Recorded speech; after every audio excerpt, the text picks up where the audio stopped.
CPEC authority के हवाले से शेख रशीद ने दबंग ट्वीट कर दिया। 30 अगस्त को गरीब अवाम पर फिर छुरी फिरेगी, साबिक वजीर दाखिला ने नया अल्टीमेटम दे दिया।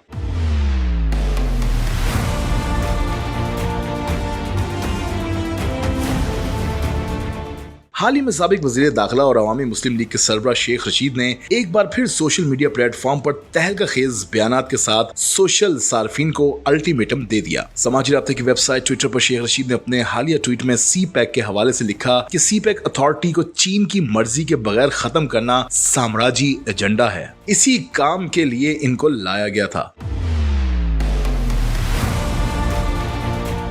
चेयरमैन तहरीक इंसाफ के हवाले से शेख रशीद ने लिखा कि इमरान खान 8 हलकों में अहल हैं और फैसलाबाद में ना अहल, ये कैसा कानून है।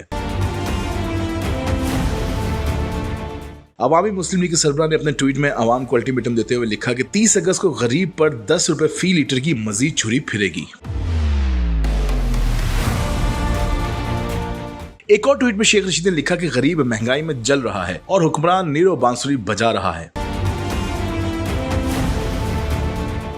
हुक्मरानों ने नोट बैंक बचाने के लिए वोट बैंक को कुर्बान कर दिया। नवाज शरीफ की वापसी तय नहीं पा सकी और मजीद लिखा कि अफगानिस्तान में भी रजीम चेंज शुरू हो गया है, जिससे पाकिस्तान भी मुतासिर होगा। बरतानिया से बेदखली का मुआहिदा हमारा